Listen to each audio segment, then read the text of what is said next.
Hi everybody. Well, it's nice to see so many names popping up. Welcome to this session on the cost of living crisis. Just so that everybody is aware, the session is being recorded so that it can be played back, but just to confirm that people's identity will be kept confidential, so that people's identity won't be given out at this session. The idea of the session, it's only an hour, so we haven't got a lot of time. And we have got some pre-posed questions already. So we're going to try and get through as many questions as we can. So like I said, we've got the pre-posed questions, but we've also got residents and anybody on the call today can pose a question to us, and we'll do our best to answer them as quickly and as effectively as we can. So by way of introduction, I'm Tracy Lilly. I'm the Director for Communities and Health for Rochford and Brentwood. And I'll be kind of hosting the session this evening. I won't try not to say too much, but we've got a fantastic panel of experts, dare I say, and hopefully we'll be able to answer all the questions you have.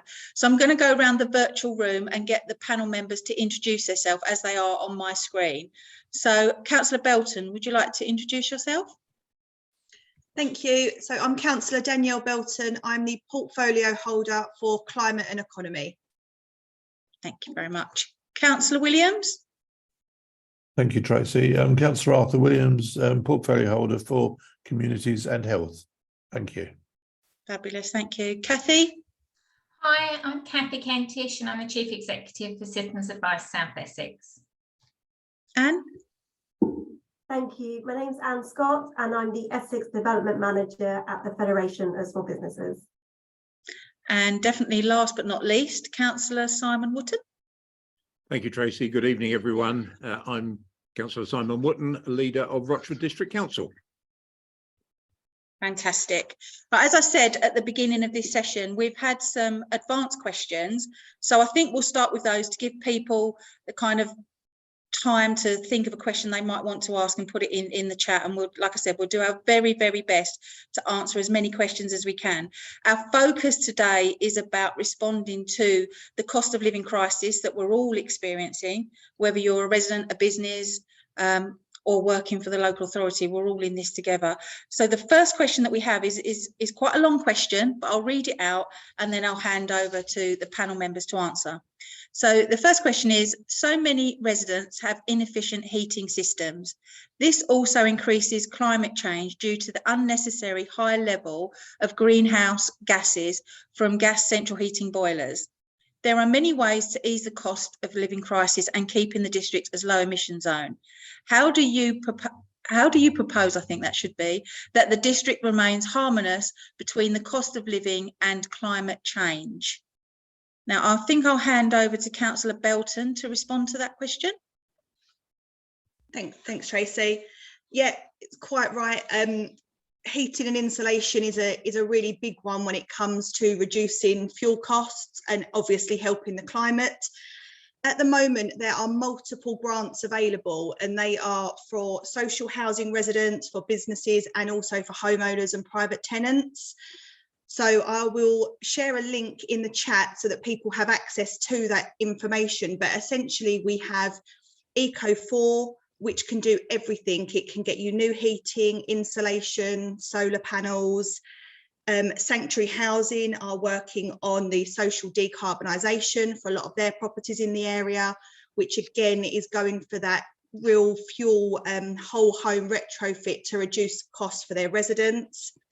And in the new year, there's a grant coming out called Eco Plus, which basically fills the gap. So all those people that are not in receipt of benefits, that own their home, but can't quite afford what needs to be invested in their property to bring their fuel costs down, there's a grant coming out that will support them. Now, what Rochford are doing to support that is, one, signposting to make sure people know how they can find that information and how they can apply for those grants. And they're also working with Essex County Council on a specific scheme called LAD, which again, it's local area delivery, and it's about supporting local residents to improve their properties. So ultimately, it's really important, and it is a really quick way to reduce costs. But implore everybody to look for the grants that are available before they put their hand in their pocket, because every penny is going to count over the winter months. Yeah, no, that's brilliant. Thanks, Councillor Belton. That's a really good response. And it is really difficult. And what I would add to that is one of the things that Councillor Wootton was very keen on us doing as a local authority is being there to act as the kind of conduit and enabler, I suppose, in a sense, to the cost of living crisis, because it's not ours to solve. But what we've tried to do is put as much information on our web pages as we can. So there is a cost of living web page that you can access, and I'm sure that will come up in the group chat. And I would urge people to go to that because there's lots of, and it's not just about what we're doing, it's about what all our partners are doing and all of the support that's out there. So I think that's a really key thing to do. Just go and have a look on our website, and there's lots of information there as well. So I hope that answers the question for the person that posed it. I feel like it did. But we'll move on to the next question. And this is one for the leader, actually, and it's, will the leader pledge to give additional support to those district residents in most need, above and beyond already confirmed, what's already been confirmed by the government or Essex County Council? So Councillor Wootton, over to you for that one. Thank you very much indeed, Tracy. Before I actually go to that specific question, what I really wanted to do was say that much earlier this year, we were aware of the dreadful events in Ukraine, and very quickly we were aware that there was going to be fuel shortages. It is that has actually fed the cost of living crisis, certainly in the early stages, in terms of driving prices of fuel up. And like me, everyone will have been paying of the order of £2 a litre just a few months ago for their fuel, which was a huge increase in itself compared with the 130, 140 that we were used to paying for quite a few years. So that drove a lot of the inflationary factors, because clearly most businesses are dependent on fuel and they have to pass on and recover those costs through the goods that they produce. And in turn, that feeds inflation. And by feeding inflation, unfortunately, one of the ways the Bank of England deal with that is to put up mortgage rates. So from the point of view of residents, that is just a double whammy, that two of their major cost factors immediately go up. I became very acutely aware in the very early spring that this was going to be a real issue for our residents and our businesses in the district. And I set about at that time saying that I wanted Rochford District Council to be at the forefront of what it could do for its residents. Unfortunately, and as much as I would like to go into this magic money tree, Rochford Council does not in itself have funds that it can distribute. Rochford Council, as part of the tier of local government that it is in, is there to provide services for residents and businesses in an efficient and economic fashion. So I want to temper expectation and perhaps disappoint some people on this call that we will not be able to be solving everyone's personal needs in terms of handing out money. I'd like to be able to say that we can, but I really do want to temper expectation. What we can do is to play our part in bringing partners together and address the issues that are facing our residents through signposting, through working with partners, the Citizens Advice, the various business organisations, Federation of Small Businesses, and officers within our authority. So by way of introduction, I'm really pleased that tonight gives just one strand of an opportunity to make residents aware of what we're doing as an authority, temper expectations in what we can do, but also say that there are so many organisations out there who can give practical help. But part of this, I'm afraid, and it applies to all of us, is also taking a certain amount of personal responsibility for making sure that, for example, we don't waste energy in our houses. We heat only those rooms that we actually need to heat, and we are doing the sensible things to help ourselves. But in terms of the question itself, really good question. I've already alluded to the fact that the council itself is not in a position to give additional support just across the board. That isn't what we can do. But we have to recognise that Rochford District Council is a business. Like any business, it is subject to inflationary costs to deliver the services, and the people that we work with, both in-sourced and outsourced providers, have their cost pressures. So we as a council are subject to increases of the order of between 10 and 20%. Set that against the fact that we are only permitted to increase our council tax by a maximum of 3%. And that's certainly not an announcement, because that decision will be taken early in the new year. You can see that the maths of cost of living, or the current increase of cost of living around 10%, and we can only increase our costs. You can see that as a council, we face the same issues that residents and businesses do in the district. Our fuel is going up, our staffing costs are going up, our heating costs, and all these things. So to just give across the board commitment that we will hand out loads of money would just be creating false expectation. But what I do hope to do in the budget, which we will announce in February, March of next year, is I do hope that we can set aside an amount of money to give target support to those most in need. But I hope that answers the question. Brilliant. Thank you, Councillor Wotton. I think it might be worth just mentioning that I'm very focused as the Director of Communities and Health about getting the support to residents and those that need it, our businesses and everybody else, at the point they need it.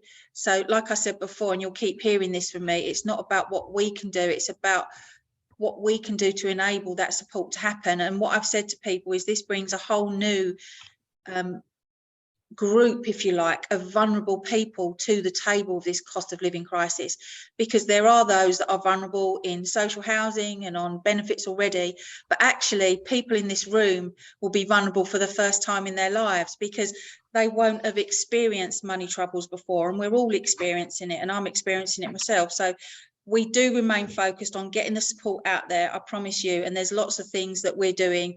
I have to report back to executive every month on the stuff that we're doing with our partners. We've got a very, very, very strong partnership in Rochford, fantastic organisations, not just CAB and the Federation of Small Businesses. We've got Hub at the Mega Centre, we've got RAVs, we've got all sorts of different agencies out there that are really best placed to help. But I'm going to save the next point I was going to say, because I will use that at a next question. And I'm conscious of time. If I can come back just there, please, Tracy, and say this was one of the things as a council we recognise we need to do, is to bring it back to our monthly public meeting, which is our executive, to have an update report every month on what we're doing, the changes, so that people can see that it's right at the forefront of our thinking on a day-to-day basis. And every month we review what we have done and what we think we might be able to do, update all our information. So thanks for making that point. No problem at all. The next question was a fantastic question, and it actually caused a lot of concern for us, because it's something that's come up before, and it's a really, really, really good question. So this person has asked, they'd like to know if anyone is actually looking into the £400 energy grant for park home residents. This person is Hockley Park. They live on Hockley Park, which is owned by Tingdean Parks. They read their meter and then they send the bill for them to pay. So they don't deal with the energy company directly, and Tingdean have written to them to say that they won't be passing on the grant. So where do they get it from is the question. I'll go to Councillor Belton and then I'll go to Kathy after that, if that's okay. Thank you. I mean, to be honest, this is something that's come up a couple of times from residents that live on park homes, because we do have a fair few within the district. And it's a challenging one because it's a bit of a loophole, or it seemed to be a bit of a loophole. So I'm hoping Citizens Advice may be able to share a bit more information, because I know it is something that's been concerning residents, and I certainly hadn't been able to get an answer previously, because they fall outside of the landlord situation and they don't have the direct connection with the utility companies. So I'm hoping Kathy might be able to shed some light that we can share with residents on those park homes. No pressure, Kathy. Okay, thank you both. So yes, there are about 5 park homes in Rochford district, so there's a lot of people living in park homes. What the government have done is they have introduced this £400 for every household off your energy bills. So for most households, that would mean that you get it over a period between October and March next year, a certain amount of each month, and you shouldn't have to do anything at all. It should be applied automatically. But for park homes, it's different, which can seem really unfair. What the government have done is they've passed a new act. It's called the pass-through requirements.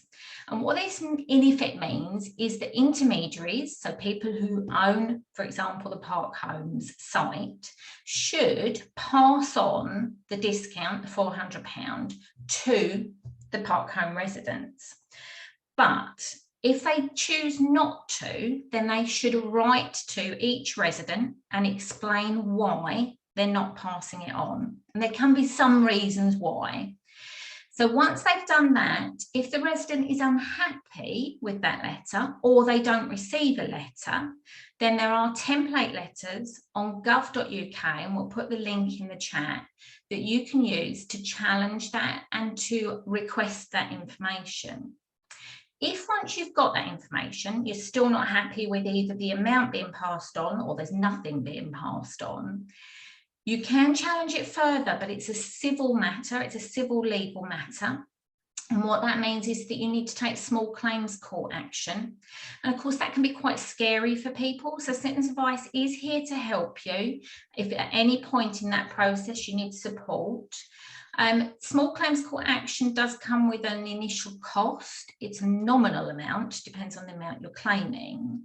And at this stage, because this is all relatively new, we haven't got anything set down in that has gone to the court to set a precedent. So we're waiting really for the first case to go and see what happens. But as I say, it's a difficult situation. It can seem very unfair, but Citizens Advice is here to help you. So if at any point in it you struggle, we'll also put the website in the chat about how to contact us. We're currently open in Rochford and Rayleigh for face-to-face services, but you can also contact us on the phone and by email as well. I hope that answers a little bit and provides some reassurance. That's fantastic, Kathy. You never fail to deliver. It is a really difficult question, but it felt like as tough as it is, there is some support out there. So I would urge people to get in contact with Citizens Advice and get that support that they need if they are fearful about taking that next step. And I'd like to jump to this next question because I feel like it's quite pertinent, and it's how can I help people in my community who are finding this crisis really tough? And it's like I've said before, everybody's finding this really, really tough, really tough. And what I would say, and one of the things that's come up through our working group that we've established, and it's attended by over 50 partners, is that all of those groups, and some of them I've mentioned, and Kathy is sitting here today, the way that you can help, and I'll keep saying this, is volunteer, volunteer, volunteer. Because one of the things that we're conscious of is we are, very great at signposting, and we'll signpost you to CAB and we'll signpost you to other agencies, but actually they rely on volunteers. So the best way to do it is look out for your elderly and vulnerable in your community, but volunteer, volunteer, volunteer. And I'll bring Kathy in on that question as well, if you don't mind, Kathy. Yeah, that's fine. Completely agree and would echo everything Tracy has just said. So Citizens Advice and all of the voluntary sector are actively recruiting volunteers. If you feel that you've got any time that you can give up to help your local community, then we'd love to see you. The way you can apply is through our website, which is now in the chat. But as I say, you can go to a lot of the other voluntary sector as well. I can't monopolise all of it. So there are lots of voluntary sector organisations out there that would love to see more and more volunteers, because the more volunteers we've got, the more people we can help support, especially over what is going to be quite a tough winter for everybody. So thank you. Yeah, that's brilliant, Kathy. And like I said before, there's Hub at the Mega Centre, and I think we'll put all the links up, and there's RABs as well. So there's lots of ways that you can volunteer, and don't be fearful about volunteering, because it's whatever time you have, they'll gratefully take it from you. So I think that's a really good way of doing it. I'm conscious that we have the Federation of Small Businesses here, so I'll ask pose this question, and I'll go over to you, Anne. What support is there for business owners who are feeling stressed and anxious? And I think that's really key. And what is really important, and it's posed in another question that we've had, which I'll read in a little bit. The people that are running those businesses in our local community are our residents as well. So it's a really important question, but I'll hand over to Anne, if you don't mind, Anne. Thank you. So the Federation of Small Businesses represents around about 4,000 small businesses here in Essex, and across the UK, 140,000 small businesses. They're facing astronomical headwinds at the moment, soaring costs, falling revenues. They're getting it from all angles. So it doesn't surprise me, actually, that you've had that question around small business owners feeling very kind of stressed and anxious. Not only are they facing the cost of doing business crisis, but they're facing the cost of living crisis as well in their home lives. I would say that a recent report really highlights the level of anxiety at the moment. And when we surveyed our members, 1 in 4 told us that they plan to close, downsize or restructure if they don't get any more support past April with energy bills. So I think that really highlights the scale of the issue here. I'd say that the first port of call, if you're a small business owner looking for advice and support, is actually the economic development team at Rochford District Council. They're absolutely fantastic. And I believe there is a great portal on your cost of living hub in relation to business support and advice. It would be remiss of me, working for the FSB, not to mention ourselves as a place where small businesses can go. Obviously, we've been around for 40 years now, and we are one of the largest business support organisations. And you may not know this, we were actually born out of a lobbying organisation, someone who disagreed with the increase in national insurance. And we stayed true to our roots. Today, we still very much lobby on behalf of all of our members and small businesses in general to make sure that the government are making those changes that are going to help stimulate the economy. You may have heard recently, actually, the Chancellor name-checked us in relation to business rates and the freezing of business rates. That's something we've lobbied for very hard on in recent months. And over the next couple of months, we'll be doing lots of work with BEIS and the Treasury on energy bills. But alongside the lobbying, we offer a raft of benefits and services to our members. From £177 a year. And I'm not going to go through them all because A, there's too many to mention in this webinar, but B, this isn't a plug for the FSB and to try to get people to sign up. But there's one in particular that's very helpful, and that's our legal hub, where you can get thousands and thousands of documents, all templates designed to help you design contracts and write letters if, for example, you're facing late payments. We also have a 24/7 helpline number, and legal claims are covered up to £100,000. So some quite incredible benefits there for our members.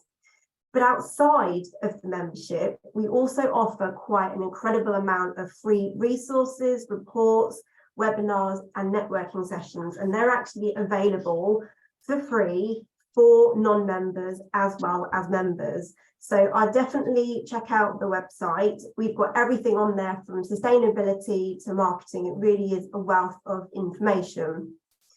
Outside of the FSB, I just want to touch on some other business support organisations because we are not the only one. In particular, I want to mention Backing Essex Business, who's funded by Essex County Council, and the Growth Hubs, who are funded by the local enterprise partnerships. Now, they offer a range of free advice, training packages and funding. So definitely Google Backing Essex Business and the local growth hubs. In addition to that, you also have the Chambers of Commerce, who, like us, are a membership organisation. And I also wanted to give out a shout to Colby, who I believe they offer a fully funded business service support package commissioned by yourselves, actually, providing one-to-one support for small businesses. So thankfully, there is a lot of help out there for small businesses, which is encouraging, given the current situation we're in. So yeah, thank you. Thanks, Anne. Councillor Belton. Thank you. If I may just add to that, and I completely endorse everything Anne said, and as a member of the FSB, I can vouch for the fact that they offer some fantastic support for small businesses. Just a couple of other things.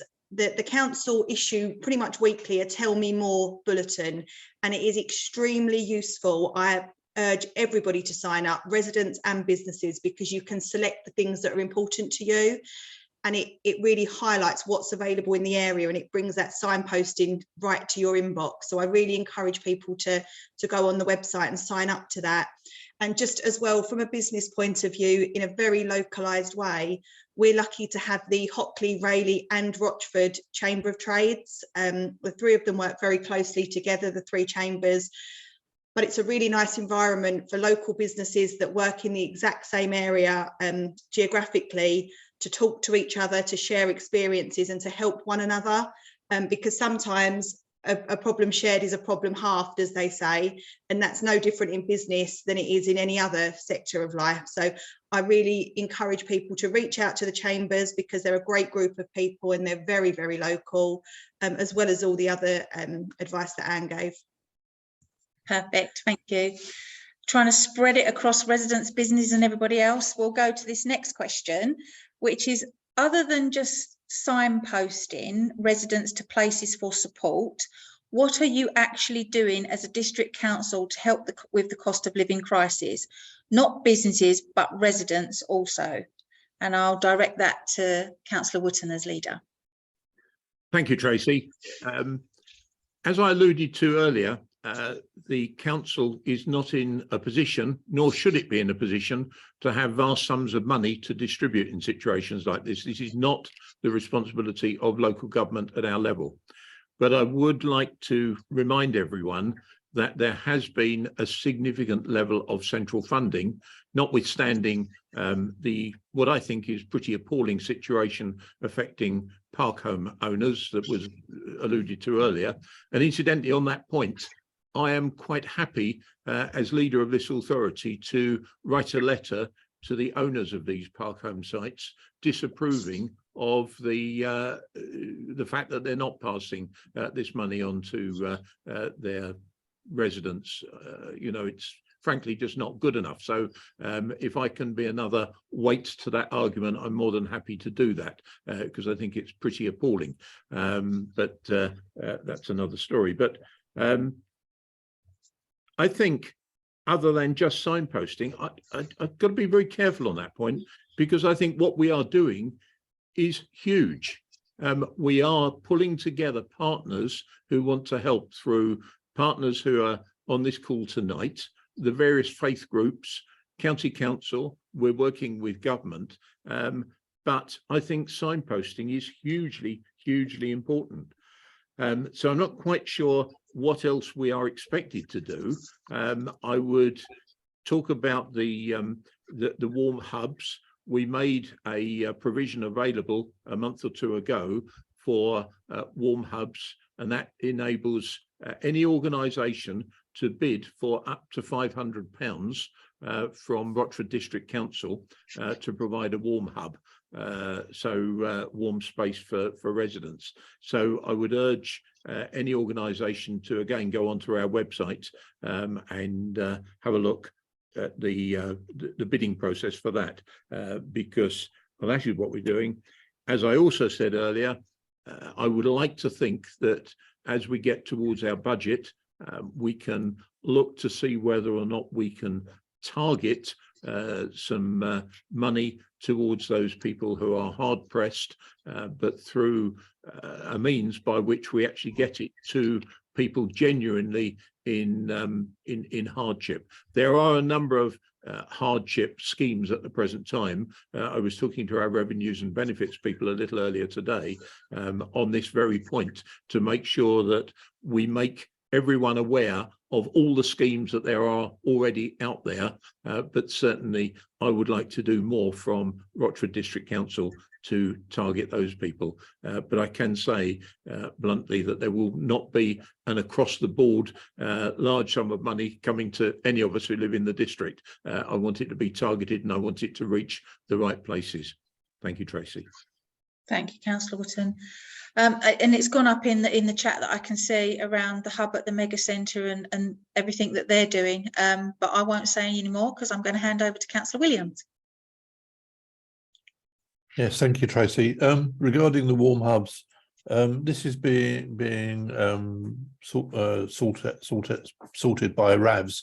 At the moment, there's about 7 groups that are benefiting from this. We still have some more money available at the moment. Rochford District Council have made a considerable amount of money available. There are no difficult forms to fill in. It's just an email to RAVs telling them who you are, what you're requesting, and how much you're requesting, and what for. It's as simple as that. So there is something out there. Thank you. Perfect. Thank you, Councillor Williams.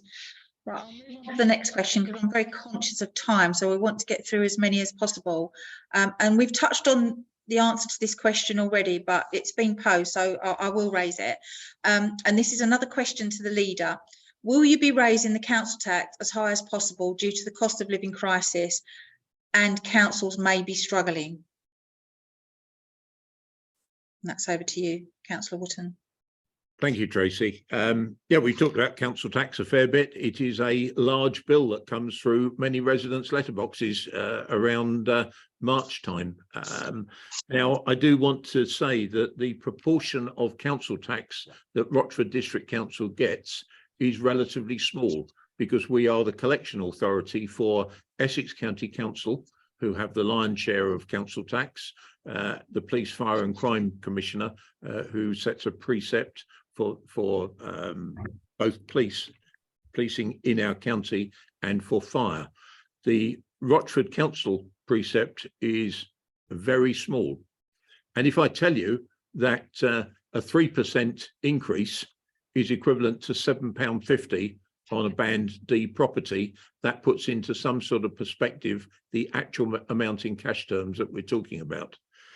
And I think it would be quite insulting to sort of say, well, we'll give you that £7.50 back because that's going to go nowhere towards supporting people, which is why I said a little earlier, I would like to try and design something which is targeted back to those people most in need, rather than the blanket approach. The council is struggling itself. I'm not going to pretend that our own budget gap isn't increasing as a result of the crisis, but we still have to deliver our services in terms of collecting waste, cutting grass, doing all the services that we do, licensing, planning, all the myriad of services that we do across our community. So it's tough for us as a business, and here we are trying to do our best, and we will do our best to help others at the same time. But it is a conundrum for us because we as a business are also facing exactly the same exposure. I said it earlier, I'll say it again, 10% in terms of the rise in the retail price index, 10-11%.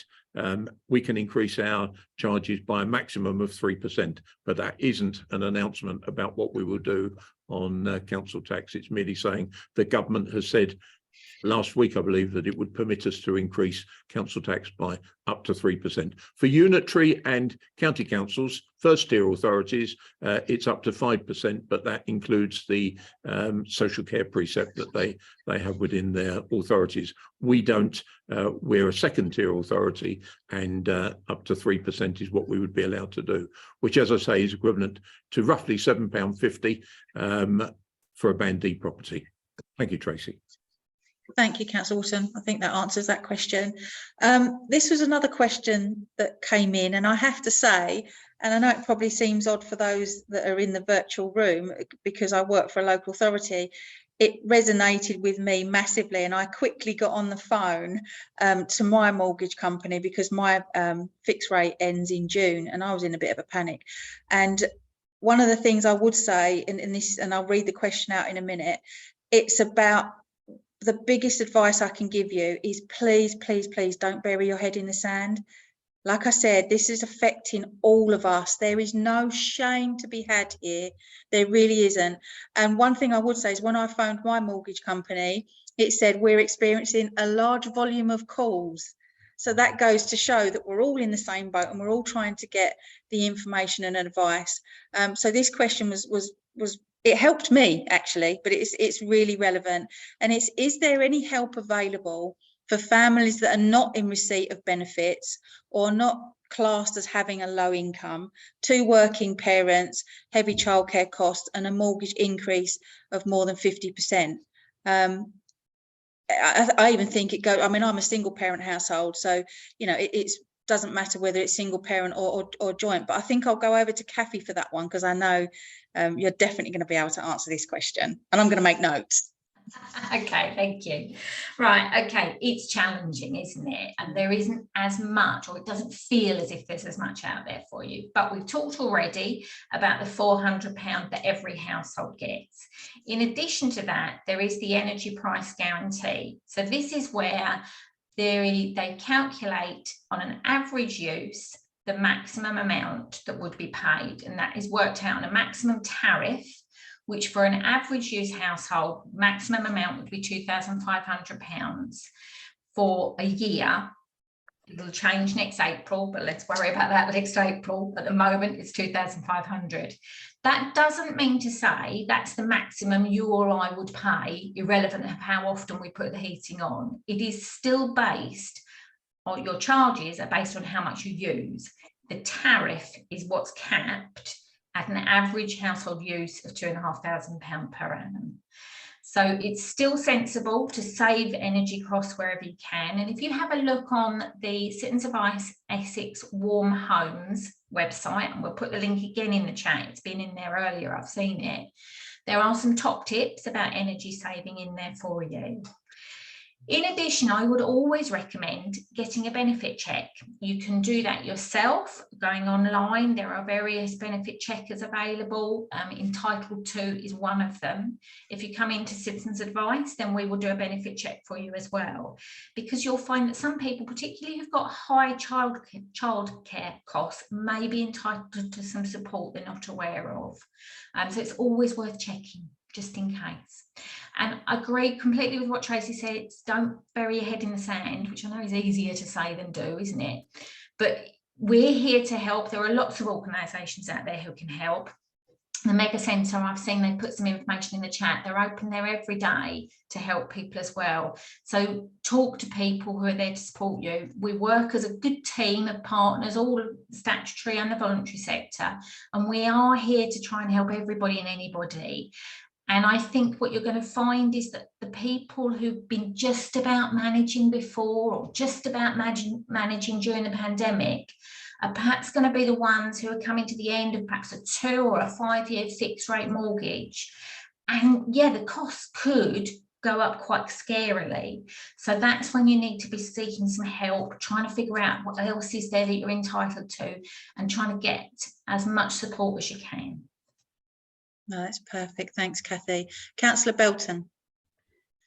Thank you. Just a couple of other things as well, because the people, the group of people, it's working people, I think is sort of who the question was poised about.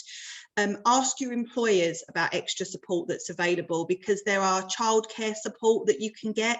It doesn't cost your employer anything. They just have to sign you up to schemes, but it can save on tax essentially. Also, married people, there are tax savings to be had.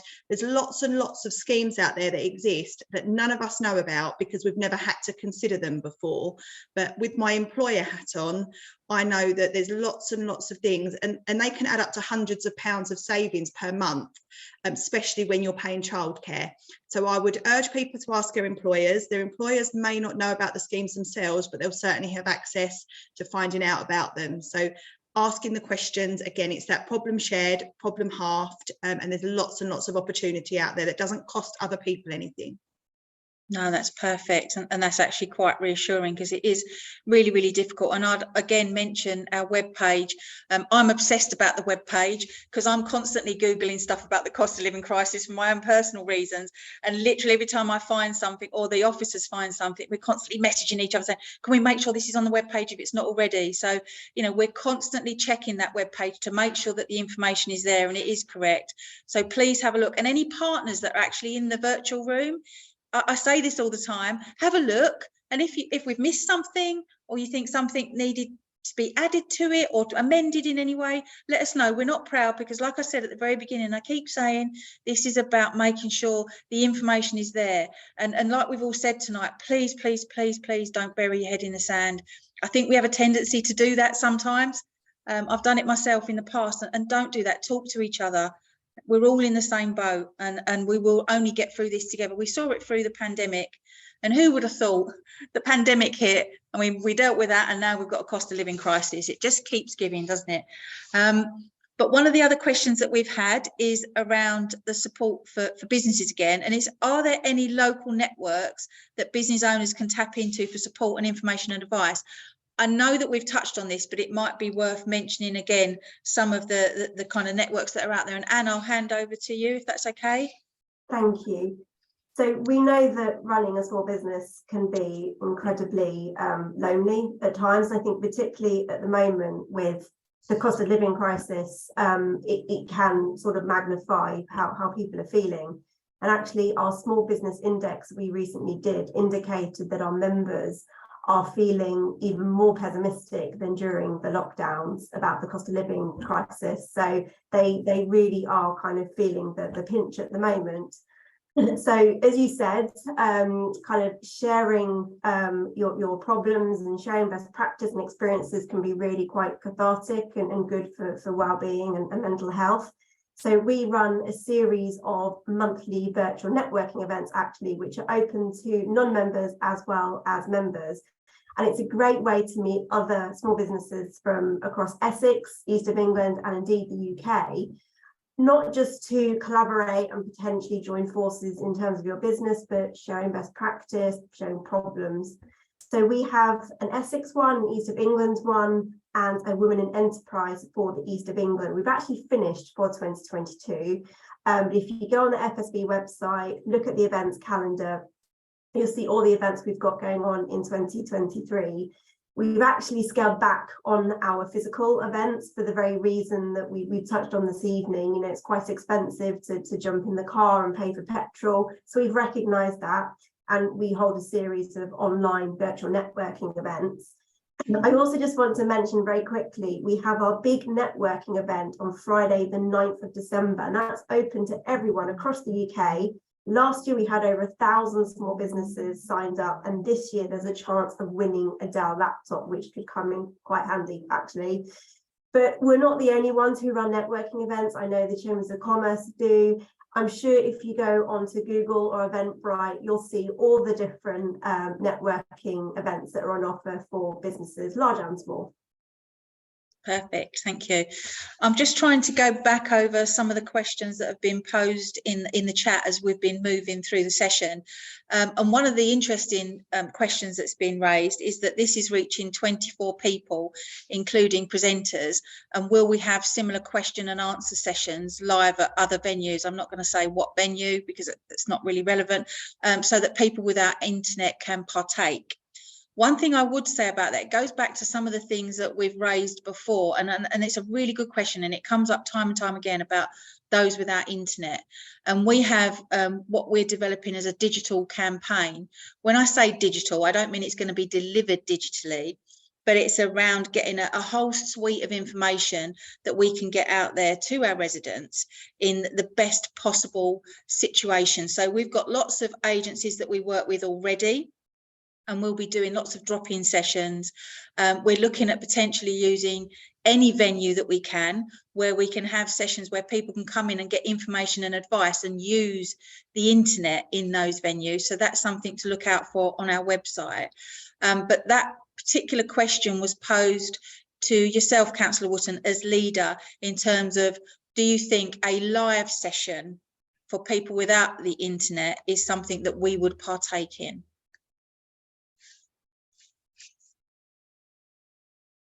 You're on mute, Councillor Wootton. Thank you, Tracy. My answer was absolutely. I think we should use all routes that we can to get to residents and businesses in the district. I think this is an excellent medium for getting to people, because they can sit in relative comfort at home without the need to go out, and they can click on a link and they can go on to a virtual meeting. But I think we've got to be very careful that we don't think this is the only means by which we communicate with people. It can be very effective. A lot of people really like it and they prefer this medium rather than actually going out to a meeting. But let's have meetings, let's talk about it, and through any route. And I do accept this point that not everyone is digitally minded or wants to do stuff in this way, have a meeting in this way. So this is the first. If there's a demand for it, let's go out, let's talk to people face to face. That's what I personally really enjoy. So I welcome the idea. Yeah, no, that's brilliant. Thank you. And I think I'll just reiterate the point. One of the things that we're very passionate about is making sure that we reach everybody. And part of the digital campaign that we're developing, I think it's in the group chat as well, is around pocket cards that we can give to people, because one of the things that we're very focused on is, and we've built our whole response to the cost of living crisis around 5 key themes. So the information is out there and we're going to regularly get it out in whatever way we can, and that's at community groups, existing groups. We've got dedicated officers within our housing team that offer benefits advice. You've got some of the groups mentioned tonight. The Hub at the Mega Centre do regular activities there. They offer warm spaces. I've seen another one where Sanctuary are very keen to get involved with us in terms of the warm hub, so that's really good. We'll take that opportunity up. But it's just about making sure that residents are aware that we're not just putting out social media information.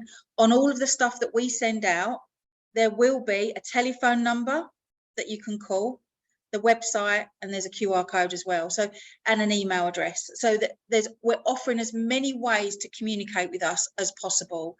So if in doubt, phone us up. But I'd go back to the original question around what can we do for our community. It's about, actually, if something like this comes up, and we saw it fairly recently with a public meeting, and there was not a single person in the audience, but there was a number on the virtual platform. So that was very interesting to see. And I think we've changed, because when you put these kind of things in a particular venue, not everybody can get to that venue either.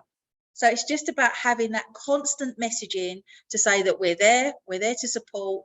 We'll go out and we'll meet as many people as we can and give that information as readily as we can. So we're kind of coming to almost an end of the session, but I hope that's addressed a lot of the questions. One thing that has come up in terms of the support, what's out there for families and stuff, and it's really key. And it's nice to see that the Hub at the Mega Centre are putting stuff in the chat as well.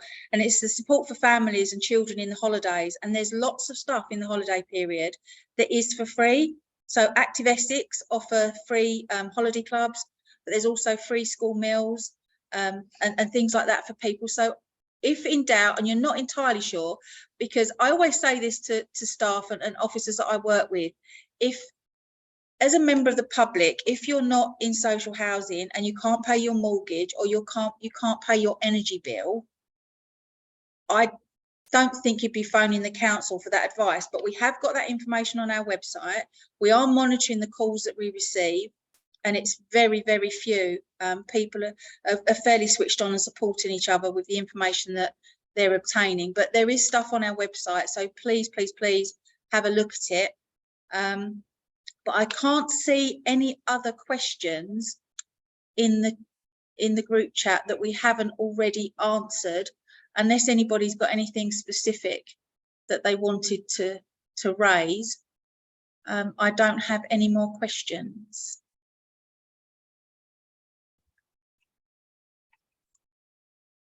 No? Well, it may be that we finish early and everybody gets 10 minutes of their time back. Let me just double check before we finish the session. I could actually mention very quickly, Rochford Council are running the business awards. We've actually sponsored the SME of the Year award, and I believe the deadline has been extended to the 12th of December. So if there's any small businesses out there, or indeed large businesses who want to nominate themselves and get the recognition that they deserve for the last year, then I'd recommend popping on the Rochford District Council website. I think it's a really good opportunity to highlight and celebrate some of the amazing things our businesses have done in the last year. Okay, that's lovely. Thanks, Anne. I've just been reminded of one question, which is why can't pressure be put on the government and Ofgem to stop the daily standing charge? This can equal to nearly £350 per year. This charge does not have anything to do with the wholesale price of energy. And I don't know if that's something that you could address, Councillor Wootton, in terms of what we could do from that perspective from a local government. I think it comes back to probably another letter. You know, I think the more leaders of councils that write on these things and express their concern, the more we can lobby on that, exactly that sort of thing. I have to say, when I look at my own fuel bills and you see standing charge going up, it frustrates me. It's an element of the bill that I sort of think, well, where's the increased cost? I know there's a delivery infrastructure that has to be maintained, but I do think at a time like this, it would be good if that element of our bill didn't have to increase. But again, if one of the outcomes is for me to write a letter, then I'm more than happy to do that from the council. That's great, thank you. Yeah, I mean, it's really difficult because, like we've established this evening, it's not necessarily something that we can always change, but I hope you all feel around the room that we are here to support you. We've tried to be as honest as possible. In the spirit of openness, I've answered the questions that have been posed before and during the session. So I hope you've got something from it. But what I would say is if there's any unanswered questions or you didn't feel comfortable posing a question in this forum, then please contact us and we will happily come back to you. I know my team are very passionate about supporting as many residents, and we are, like I said at the very beginning, very, very lucky. Can I say really lucky that we have so many partners and agencies in this district that support the residents in the way that they do. So I'll refer you back to our website, and I hope you all have a lovely evening. I don't think I've got any other questions, but you always find this, and Councillor Wootton's put his hand up, so I'll bring him in a minute. We get to the end and everyone thinks, oh, I've got one. So we'll keep going, but Councillor Wootton. Thank you very much indeed, Tracy, and always difficult to know when we are hitting the end, and you're controlling it tonight. But certainly a number of people have come up to me and said, what can I do on a personal basis to actually help within my community? And we see this, it's a real cultural issue within Great Britain. We are at our best when we have the sort of situation that we've got, when people actually want to volunteer and help. And I can only recommend that you go to the various organisations, because volunteers are appreciated in so many areas. RAVs within the Rochford district is the area, and again there's a signposting to their website, but they are, if you like, the overarching body that know about all volunteering services throughout the district, so it's a plug for them. But I think, you know, when we look on the other side of the equation of people actually wanting to go out and be practically helpful to people who are less fortunate, you know, I think that really is the terrific spirit that we have, certainly here in Rochford, certainly here in Great Britain. It's wonderful when we see people coming together and wanting to help. I'm not quite sure whether you've got any more questions, but I'm going to say my closing comments now, and then you can wrap up how you wish. But I would certainly like to thank everyone that's come on the call here tonight, all residents, businesses that are out there that are listening to this. Certainly it will be available on a link recording, so it will reach many more people through social media, no doubt. So I would certainly like, first and foremost, to thank all residents. I would certainly like to thank Anne, Danielle, Arthur, Kathy, for your time tonight. But I would particularly like to thank you, Tracy. You are coordinating this activity for Rochford District Council. You have already done a splendid job, and you will continue, I know, to do a splendid job. So I want to thank you. And I also want to thank some of the backroom people that aren't on screen, but have put this whole presentation together tonight. These things don't just happen. We don't just sort of get on a Zoom link. There is preparation for it, and I really want to thank everyone for everything that they're doing through these difficult times. Let's be honest, they are difficult, whether or not you're an individual, whether or not you're a business, and thank you very much indeed. Really appreciate it. No, thank you, Councillor Wootton. I think it just goes back to, you know, we're all in this together. And I know that probably, I'm not trying to be pious when I say that, we are literally all in this together. We're out there fact finding and trying to support everybody whilst living it ourselves. But I don't know if any of our panel want to say anything in closing, because I think we've come to the kind of the end of the questions. There was one about windfall tax on it, but we'll pick that up outside. I'm sure that will be another letter for you, Councillor Wootton, but I'm sure we'll pick that up as well. But anybody want to make any closing comments before we finish in 4 minutes? Kathy, and then I'll come to Councillor Belton. Just very quickly to say that, you know, if anybody is watching this either live or being played back and they are worried, reach out for support. It's what we've been saying all along. And it doesn't matter really where you go to reach out for that support, but reach out to somebody. There are lots of organisations out there. Citizens Advice is just one of them, but you've got loads of links in the chat. So try and reach out and get some help and support, because as everyone says, we are all in this together. Thank you. We are, and share this when it comes around. You know, if you've got friends or neighbours, elderly neighbours that can't, you know, haven't been able to access this will be promoted out there for people to use on slow time. So take it to your neighbours and have a cup of tea or coffee and a cake, you never know, and watch it back. But Councillor Belton. Thank you. Yeah, just to reiterate that there's lots of us out there that people can reach out to in the community, whether that be through their councillors, through the voluntary, through the council itself. Everybody wants to help and wants to do something good to get through this tough time. And to reiterate Anne's point about the business awards, it's not all doom and gloom at the moment. We've got some fantastic businesses in this district that are doing great things. And as they continue to grow, they offer employment, and it goes full circle. So if you know a good business, if you are a good business, get them involved in the awards. It's completely free from end to end, and there'll be lots of good publicity for anyone that enters. And I think it's important to recognise the good that's going on as well at such a tough time. No, brilliant. Thanks, Councillor Belton. And just to kind of sum up, I've been in local government for longer than I care to mention, but I will stop right there because I'm still very passionate about it. But I see a little hand waving at me, which was Councillor Williams, so I'll bring him in. Yeah, thank you, Tracy. Thank you for this evening. It's been really helpful. I'm old enough to remember interest rates at 16%. I'm not sure if Simon does remember that. I suspect he does. We got through it then. We will get through it again. So it's not all doom and gloom, and it is bringing out the best in people. So thank you. Yeah, it really does. And that was what I was going to touch on, in the sense that, you know, yes, we are a local authority, but I'm very passionate about delivering what's right and what's needed at the point it's needed for our residents. And actually, I'm not going to sum up. I'm going to allow Julie from Hub at the Mega Centre, because what she said is perfect. And she's put in the chat, as a community, we're stronger together.